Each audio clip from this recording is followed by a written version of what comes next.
Good evening everyone. Naito natin dito sa isla ng Boracay. So ito yung kanilang mga establishment. Merong Korean restaurant, merong Japanese. Ayun, Korean. So ito, Boracay Jasper. 690.95 pa pala to. Grabe nga lang yung mga presyo ng mga bilihin dito. Talaga naman foreigner price. Lakeview. Tapos itong sa left side na to, ito yung papuntang papuntang dagat. Yan. Ang daming rito, mga foreigner. Tsaka mga nakadapa sa buhangin. Lalo na pag sa umaga. Kitang-kita yung buhangin. Yan yung D-Mall. Ito yung sikat dito sa Boracay, yung D-Mall nila. Titi magbayan yung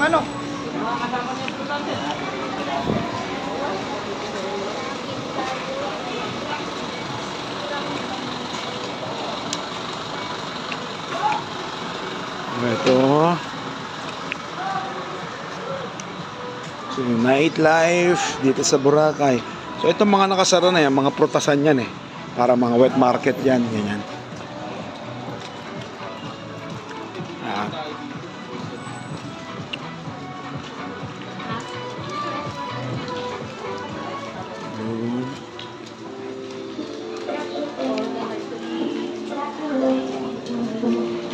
Tapos meron din sila mga live band dito.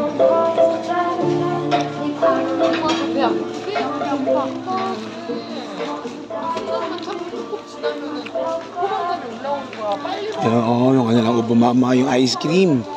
May titikman natin yan. Magkano kaya yan?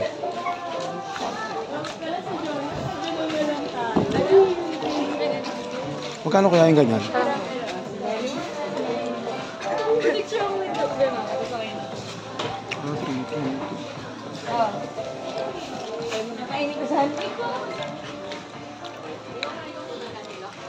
$320. Magkano kilo ng durian? 230. 230. 230. Foreigner price. Grabe. 230. Si Alice Guo yun Ha? Salubong natin si Alice Guo. Pag nakakita ka ng foreigner, ano yung Alice Guo? Maganda hindi maulan. Kagabi kasi medyo maulan dito ngayon. Medyo mainit yung paligid. So yung kanilang mga paluto, the best.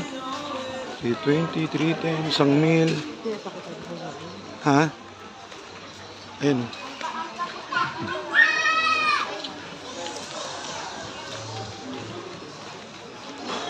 Ayun. Uy, what's that? Shooting. Yung ice cream Ito mahal, Halo Mango Tree.